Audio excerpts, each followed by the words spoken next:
तो hello guys, एक बार फिर मैं आपका स्वागत कर रहा हूं अपने चैनल में, जिसमें हम लोग बात कर रहे हैं ऑगमेंटेड एंड वर्चुअल रियलिटी की। यूनिट नंबर 3 सॉफ्टवेयर टेक्नोलॉजी है जिसका नाम। उसमें जो है हम लोगों ने फर्स्ट पार्ट कंप्लीट कर रखा है, जहां पर हम लोगों ने वर्ड कोऑर्डिनेट सिस्टम तक जो है हम लोगों ने पढ़ रखा था। तो अब हम लोग जो है वर्ड एनवायरनमेंट की बात करने वाले हैं। तो बिना टाइम वेस्ट किए हम लोग चलते हैं अपनी पहली स्लाइड की तरफ। तो गाइस सबसे पहले तो ये देखते हैं कि वर्ड एनवायरनमेंट को अगर ओवरव्यू वर्ड और एनवायरनमेंट का लिया जाए तो क्या होता है। वर्चुअल रियलिटी में अगर वर्ड एनवायरनमेंट के मीनिंग की बात करें तो वो 3D दुनिया जो यूजर के लिए क्रिएट की जाती है। वर्चुअल दुनिया जो यूजर के लिए क्रिएट की जाती है, जिसमें वो इमर्स हो सकता है, मतलब वो उसमें मिल सकता है, उसको ऐसा फील नहीं होना चाहिए कि वो कहीं और है। ये एनवायरनमेंट गेम सिमुलेशन या सोशल प्लेटफॉर्म जो होते हैं, हमारे सोशल प्लेटफॉर्म, इसकी क्या होते हैं, कोर पार्ट होते हैं। अब हमारे पास सवाल है कि सर वर्ड एनवायरनमेंट क्या होते हैं?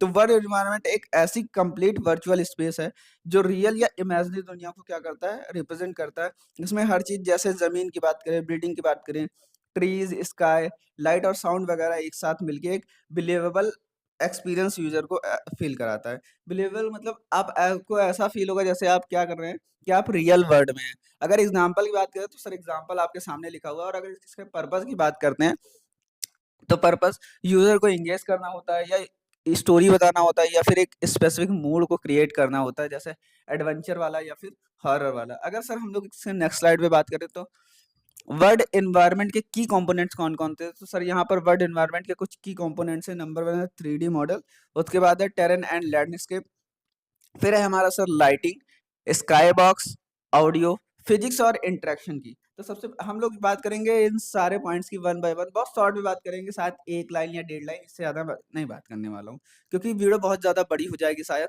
तो सबसे पहले बात करते हैं 3D मॉडल और एसेट्स की। आपने देखा होगा जो भी ऑब्जेक्ट है, अगर ट्री की बात करें, फर्नीचर की बात है, ये जो भी आपके सामने आप एक वर्चुअल दुनिया में अगर जाते हैं तो वहां पर जो भी ऑब्जेक्ट्स आपको दिखाई देती हैं, तो ये कैसी होती हैं? ये सर एसेट्स के फॉर्म में होती हैं, है ना? जो कि किस 2 टूल्स हैं, माया और ब्लेंडर। इन टूल्स की हेल्प से सर बनाया जाता है। अगर एसेट्स वर्ड के कोऑर्डिनेट सिस्टम की बात करें तो आपने देखा होगा एक्स, वाई, ज़ेड, आप मैथमेटिक्स पढ़ते हैं या जो भी चीज़ें फिजिकल दुनिया में आप देखते हैं, वहाँ पर 3 ही कोऑर्डिनेट होते हैं। सर 3D अगर मॉडल है तो वहाँ पर 3 ही कोऑर्डिनेट होंगे। एक x, other one is why and other one is Z, है ना? ये सारे प्लेस होते हैं, ठीक? जैसे मैंने आपको पुरानी वीडियोज़ में भी बता रखा है। अगर हम लोग सेकंड वाले पॉइंट की बात करें तो सर अगर आपको वर्चुअल दुनिया में रियलिस्टिक व्यू दिखाना है तो सर आप वहाँ पे पहाड़ बनाते हैं, मतलब पहाड़ का यूज़ करते हैं, वाटर का यूज़ करेंगे, ज़मीन का यूज़ करेंगे। तो ये सब इस वज़ह से यूज़ किया जाता है ताकि ये जो आपका वर्चुअल रियलिटी या ये जो एनवायरनमेंट है वो थोड़ा-सा रियलिस्टिक दिख सके, ठीक है सर? इसके लिए एक यूनिटी का टेरेन एडिटर आता है, ठीक है? ये टूल यूज़ करते हैं। अगर हम लोग बात करें लाइटिंग की सर, तो डायनेमिक या स्टैटिक लाइटिंग एनवायरनमेंट को रियल बनाती है। सर लाइटिंग में हम लोग जैसे सूरज या लैंप वगैरह अगर यूज़ कर लेते हैं, ठीक है? तो ये क्या रियलिस्टिक बनाती है कि हमारा जो व्यू है वो सर एकदम रियल है। अगर वर्चुअल रियलिटी में रियल टाइम लाइटिंग की बात करते हैं, जैसे कि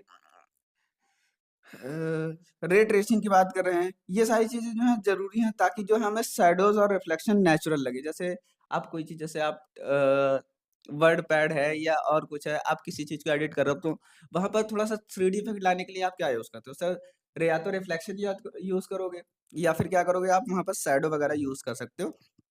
अब बात करते हैं सर, नेक्स्ट पॉइंट है जो हमारा है वो है sky box and sky. Sky box एक ऐसा 360 डिग्री बैकग्राउंड होता है जो कि हमें आसमान यानी कि क्लाउड्स या बादल या स्काई या स्टार्स आदि एटसेट्रा को दिखाता है। इससे एनवायरनमेंट बड़ा और ओपन फील होता है हमें सर। अगर हम लोग बात करें, हमारा जो नेक्स्ट पॉइंट है सर, वो क्या है सर? ऑडियो है। अगर ऑडियो की बात करते हैं तो कुछ स्पेशल ऑडियो जैसे 3D साउंड वगैरह है, तो एनवायरनमेंट को ये क्या करते हैं, और ज़्यादा इमर्सिव बनाते हैं।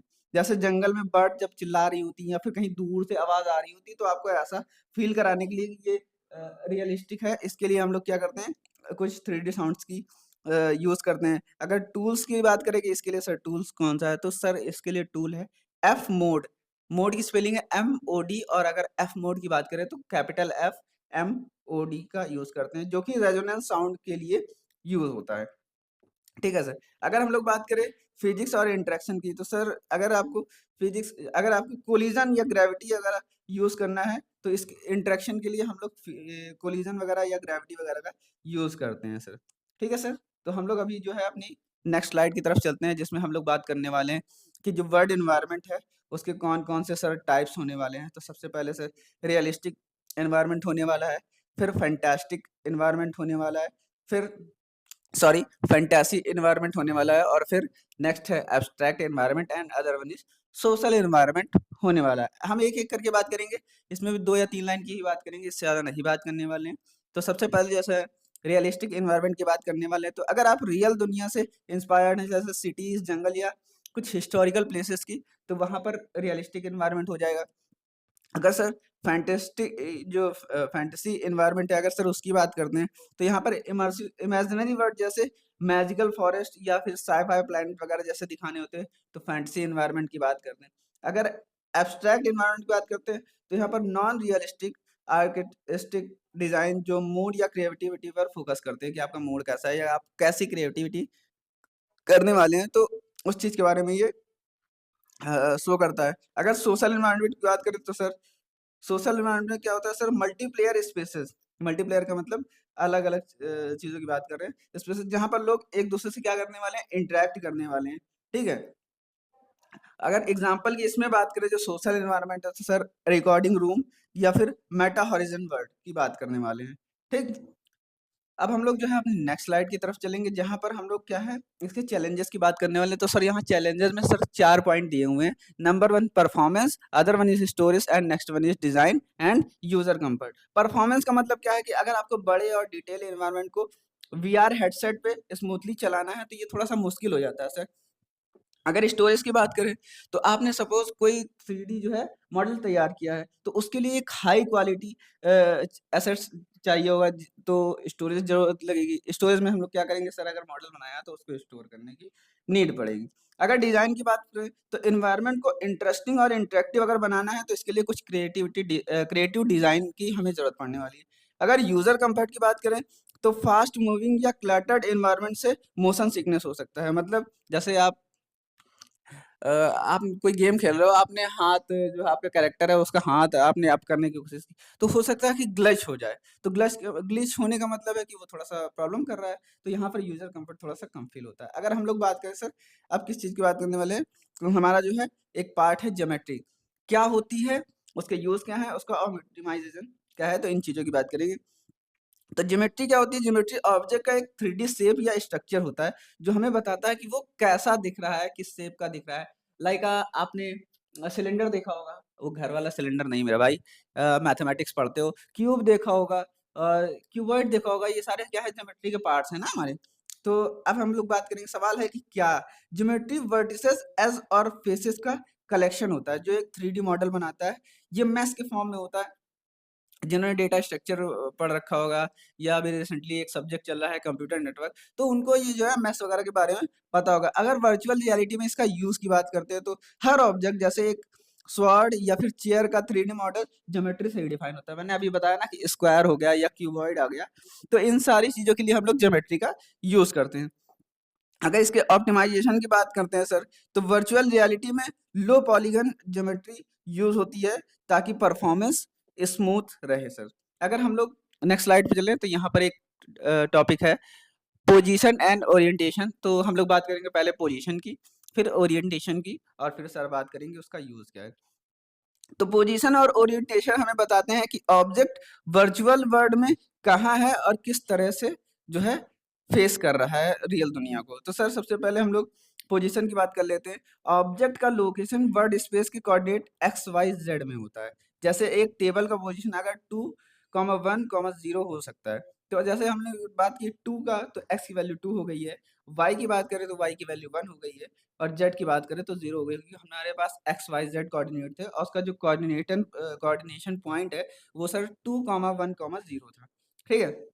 बात करते हैं सर ओरिएंटेशन का, तो ओरिएंटेशन में क्या होता है, ऑब्जेक्ट का रोटेशन या एंगल मेजर होता है। ये बताता है कि ऑब्जेक्ट किस डायरेक्शन में टिल्टेड है या फेसिंग है, मतलब उसका फ्रंट फेस जो है वो किस डायरेक्शन में है, या फिर वो किस डायरेक्शन में थोड़ा-सा टिल्टेड है या झुका हुआ है। अगर सर बात करते हैं इसका वर्चुअल रियलिटी में यूज़, तो सर वर्चुअल रियलिटी में ऑब्जेक्ट और यूज़र के हेडसेट या कंट्रोलर के पोजीशन या ओरिएंटेशन को रियल टाइम ट्रैक किया जाता है, ताकि इंटरेक्शन एक्यूरेट हो। अगर एग्जांपल बात करते हैं, जब आप क्या करते हो, जब तुम क्या करते हो वीआर चैट में हाथ उठाते हो तो जो आपका जो कैरेक्टर होता है वो क्या करता है, उसकी हैंड पोजीशन या ओरिएंटेशन तुरंत अपडेट हो जाता है ना सर। तो इसकी बात कर रहे थे अभी। अब हम लोग बात करेंगे कुछ हायरार्की की। तो हायरार्की क्या होती है? हायरार्की ऑब्जेक्ट के बीच पेरेंट चाइल्ड रिलेशनशिप होती है। जैसे आपने डायग्राम देखा होगा, स्टोरेज मेमोरी यूनिट जो होती है उसका आपने हायरार्की देखा होगा, बहुत सारी चीज़ों का हायरार्की देखा होगा। तो इसमें क्या होता है, पेरेंट चाइल्ड रिलेशनशिप डेवलप होती है जो उनके ऑर्गेनाइजेशन और बिहेवियर को कंट्रोल करती है सर। तो बात करेंगे कि क्या होता है। तो इसमें क्या होता है कि एक ऑब्जेक्ट दूसरे ऑब्जेक्ट का पेरेंट्स हो सकता है और चाइल्ड ऑब्जेक्ट पेरेंट्स के रिलेटिव मोशन या ट्रांसफॉर्म होते हैं। अगर इसका यूज बात करें तो कॉम्प्लेक्स ऑब्जेक्ट के लिए हायरार्की जरूरी होती है। जैसे एक कार का पेरेंट ऑब्जेक्ट पूरा कार होता है, ठीक है, और व्हील्स डोर्स उसके चिल्ड्रन होते हैं। जैसे कार का पूरा स्ट्रक्चर है तो वो क्या है सर, जो है ये पूरा जो है पेरेंट्स है, और जो इसके व्हील हो गए या डोर्स हो गए तो ये सारी चीजें क्या है, इसके चिल्ड्रन है। सिंपल सी बात है, एक दूसरे से रिलेटेड होना। अगर कार मूव करता है तो व्हील्स भी उसके साथ मूव करते हैं। जैसे अगर आप छोटे बच्चे हैं 4 या 5 साल के, तो आपके पेरेंट्स कहीं जा रहे होते हैं तो वो छोटा बच्चा भी उसके साथ ही जा रहा होता है। इस तरह से हम बात करेंगे सर। हमारी नेक्स्ट स्लाइड जो है वो है बाउंडिंग वॉल्यूम। तो बाउंडिंग वॉल्यूम एक इनविजिबल 3D शेप होता है जो ऑब्जेक्ट को सराउंड करता है कोलिजन डिटेक्शन और ऑप्टिमाइजेशन के लिए। यहाँ पर 3 टाइप के सर बाउंडिंग वॉल्यूम होते हैं sir, bounding box, bounding sphere और कैप्सूल, ठीक है। तो यहाँ पर 3 चीजों की बात करें, अगर हम लोग एक एक करके बात करें, बाउंडिंग बॉक्स क्या होता है, तो ये एक रेक्टेंगुलर बॉक्स होता है। बाउंडिंग स्फीयर की बात करें तो ये एक स्फीयर होता है जो ऑब्जेक्ट को क्या करता है, कवर करके रखता है। सपोज कोई 3D ऑब्जेक्ट है, आपने लेस का पैकेट देखा है? तो लेस का पैकेट जब बहुत सारे पैकेट्स को क्या करते हैं, एक बॉक्स में कवर कर देते हैं, तो वैसा कुछ, ठीक है, ये स्फीयर होता है जो कि कवर करता है। और कैप्सूल की बात करें तो ये जैसे आपने सिलेंडर देखा होगा मैथमेटिक्स में, तो उसको ही यहाँ पर कैप्सूल बोला जा रहा है, ठीक। अब हम लोग बात करेंगे हमारी नेक्स्ट स्लाइड की तरफ कि वीआर में आखिर ये जो है बाउंडिंग वॉल्यूम है, ये सर कैसे काम करता है, ठीक।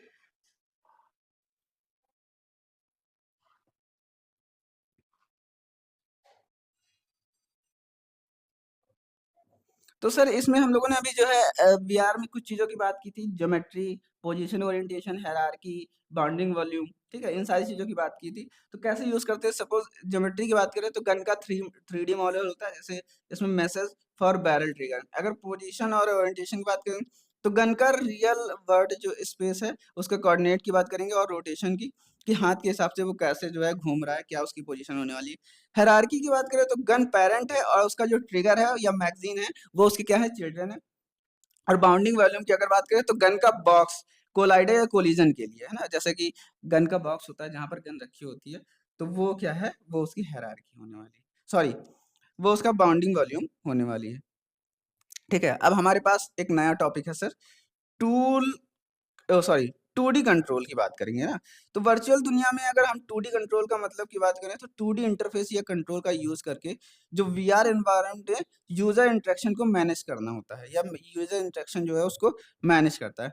ये कंट्रोल अक्सर फ्लैट यूआई एलिमेंट्स या इनपुट मेथड होते हैं जो वीआर यानी वर्चुअल रियलिटी के 3D वर्ल्ड में इंटीग्रेट किए जाते हैं, ठीक है सर। तो हमारे पास अब पहला सवाल है कि 2D कंट्रोल क्या है। तो 2D कंट्रोल वो यूआई एलिमेंट या इनपुट मेथड है जो ट्रेडिशनली क्या करता है, 2D स्क्रीन जो होती है जैसे मोबाइल या पीसी की बात करें तो इसके लिए बने होते हैं। लेकिन वर्चुअल रियलिटी यानी वीआर में जो है इनका यूज होता है यूजर के मेन्यू, नेविगेशन, सेटिंग या इंटरेक्शन को इजी बनाने के लिए। वर्चुअल रियलिटी में क्या है, ये जो 3D वर्ल्ड के अंदर जो फ्लैट सरफेसेस होते हैं या पैनल्स होते हैं, इसके लिए भी हम लोग यूज करते हैं ताकि इन सारी चीजों को हम लोग दिखा सकें सर। अगर बात करें इसके कुछ टाइप्स की तो सर पहला टाइप है यूआई पैनल्स या फिर मेन्यूज। सेकंड है 2D input devices, touch screen like control, gauge based control की बात करने वाले हैं, ठीक है। अब हम लोग इसमें बात करेंगे, अपनी नेक्स्ट स्लाइड पे चलेंगे कि वर्चुअल रियलिटी या वीआर में क्या करते हैं, 2D कंट्रोल कैसे काम करता है। यहाँ पर 3 पॉइंट है, एक रेंडरिंग है, एक इंटरेक्शन है, एक पोजीशनिंग है, ठीक है। तो सबसे पहले हम लोग रेंडरिंग की बात करेंगे, फिर इंटरेक्शन की बात करेंगे और फिर पोजीशनिंग की बात करेंगे। तो सर रेंडरिंग में क्या होता है, तो 2D यूआई एलिमेंट्स को 3D वर्ड स्पेस में रेंडर किया जाता है। सबसे पहले यूजुअली एक प्लेन या ब्रेडबोर्ड पे उसको क्या करते हैं, रेंडर करते हैं। यूनिटी में कैनवास को वर्ड स्पेस मोड में सेट करके पोजीशन या ओरिएंटेशन उसको वहां पर दिया जाता है, जिससे उसकी रेंडरिंग हो पाती है।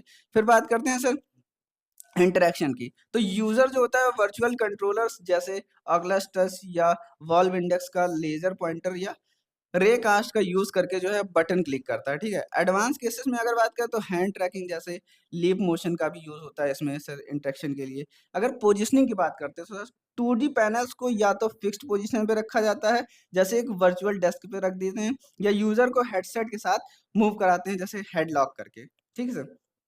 हम लोग अगर नेक्स्ट स्लाइड पे बात पहुंच जाते हैं तो सर यहाँ पर तो है एडवांटेजेस ऑफ 2D कंट्रोल की, ठीक।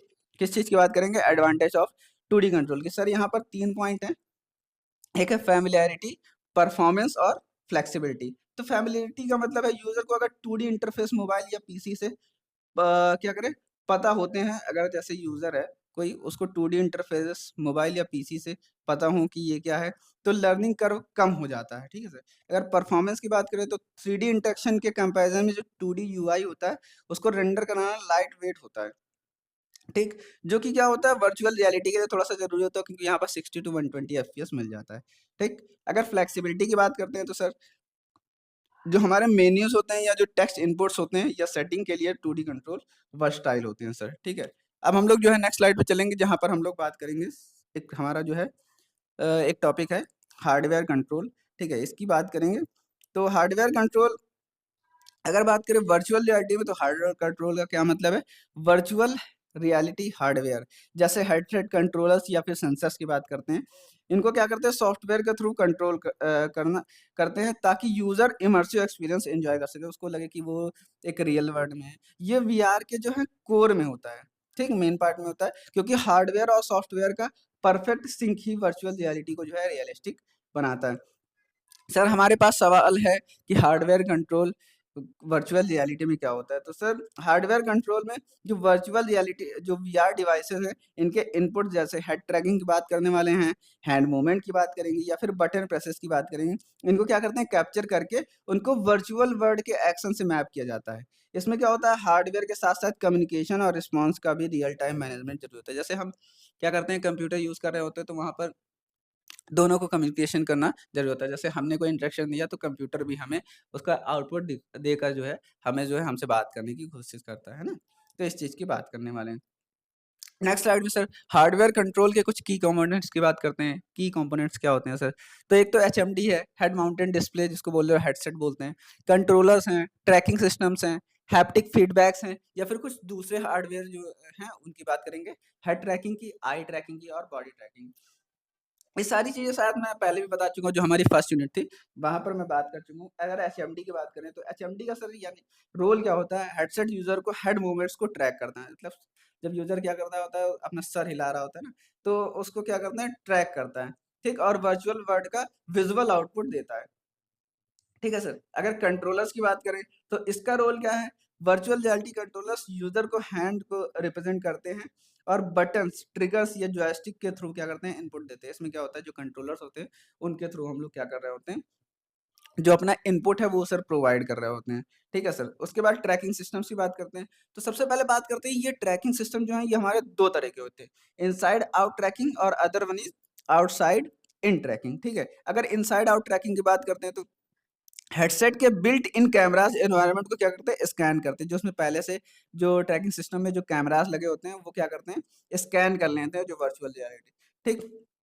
आउटसाइड इन ट्रैकिंग की बात करें तो एक्सटर्नल सेंसर्स या जो बेस स्टेशन होते हैं, वो क्या करते हैं, यूजर और कंट्रोलर्स को ट्रैक करते हैं सर। अगर हम लोग नेक्स्ट बात करें हैप्टिक हैप्टिक फीडबैक करके, तो कंट्रोल इसके रोल में क्या होगा सर, कंट्रोलर्स में वाइब्रेशन मोटर होते हैं जो टच फीडबैक देते हैं। मतलब जब उनको टच करते हैं तो वहाँ पर वो फीडबैक हमें प्रोवाइड करते हैं। जैसे जब तुम वर्चुअल ऑब्जेक्ट को छूते हो या गन फायर करते हो, तो आपको फील होता है कि यार वहाँ पर रियल सेंसेशन हो रहा था, पूरी गन हिल जाती है ना उस चीज़। कुछ जो अदर हार्डवेयर हैं, तो उसके बारे में तो शायद पहले भी बात कर चुके हैं, एक बार मैं फिर से बता दूँगा।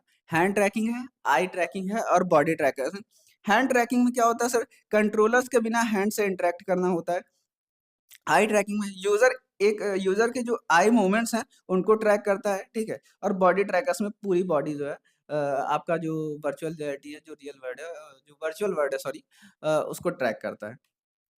ठीक है सर। अगर इसमें चैलेंजेस की बात करें तो सर चैलेंजेस भी सर अगर किसी चीज़ में कुछ अच्छा है तो उसके कुछ चैलेंजेस भी होंगे। जैसे यहाँ पर लेटेंसी रेट हो जाता है, ठीक है? कंपैटिबिलिटी हो जाता है, प्रिसिज़न हो जाता है, बैटरी लाइफ हो जाता है या फिर यूज़र कम्फर्ट हो जाता है। और हाँ दोस्तों, अगर आप इन सारी चीज़ों को अगर आप एग्ज़ाम में लिख रहे हो, तो वहाँ पर आपको हेडिंग वाइज़ हेडिंग लिखना है और अगर आप हमारी वीडियो को देख रहे हो, तो आपको सबसे पहले पेन और कॉपी लेके बैठना है। मैं भूल गया था कि मुझे स्टार्टिंग में बनाना है, आप लोग पेन कॉपी लेके बैठोगे तो हेडिंग्स तो यहाँ पर पड़ी हुई है, लेकिन मैं कुछ चीज़ बहुत सारी चीज़ें एक्सप्लेन कर रहा हूँ, बता रहा हूँ, तो आप उनको नोट डाउन करते जाएँगे, तो आप बहुत ही आसानी से जो है एग्ज़ाम में लिख पाएँगे। बात करते हैं लेटेंसी की, जिसमें हार्डवेयर इनपुट को रियल टाइम प्रोसेस करना ज़रूरी है, वरना मोशन सिकनेस हो सकता है। क्या हो सकता है सर? मोशन सिकनेस हो सकता है। अगर कंपैटिबिलिटी की बात करें, अलग-अलग हेडसेट्स के लिए क्या होता है, यूनिवर्सल कंट्रोल सिस्टम बनाना थोड़ा-सा मुश्किल हो जाता है। प्रिसीजन की बात करें, तो ट्रैकिंग में क्या होता है, स्मॉल एरर से इंटरेक्शन अननेचुरल लग सकते हैं। जैसे कि थोड़ा-सा ग्लिच वगैरह हुआ तो वहाँ पर जो चीज़ें हैं वो थोड़ा-सा ऐसा लगे कि अनरियलिस्टिक है, वो रियल नहीं है। और वर्चुअल रियलिटी है तो यहाँ पर सर हमें तो सारी चीज़ें रियल वाली चाहिए कि रियल लग रहा हो, है ना? अगर हम लोग किस चीज़ की बात करने वाले हैं? बैटरी लाइफ ही नेक्स्ट पॉइंट हमारा। तो वायरलेस कंट्रोलर्स या हेडसेट को बैटरी ड्रेन का यूज़ होता है, मतलब बहुत जल्दी डिस्चार्ज हो जाती है, क्योंकि अब इतना बड़ा सॉफ्टवेयर आप चलाओगे तो डिस्चार्ज तो हो ही जाएगी। अगर बात करें यूज़र कंफर्ट की, तो हैवी हेडसेट या कॉम्प्लेक्स जो कंट्रोल्स होते हैं, वो यूज़र को फैटीग का कॉज़ बन सकते हैं, ठीक है? हमारी जो नेक्स्ट स्लाइड में तो सिर्फ यही है कि थैंक्स, लाइक और शेयर और सब्सक्राइब। तो वीडियो अगर अच्छी लगी है और आपने पूरी देखी है तो थैंक यू। और वीडियो को जो है लाइक करना, वीडियो को शेयर कर देना और हमारे चैनल को सब्सक्राइब कर देना। और जो इसके बचे हुए पार्ट्स हैं वो हम थोड़ा सा जल्दी लाने की कोशिश करेंगे। ठीक है? तब तक के लिए बाय बाय, सी यू।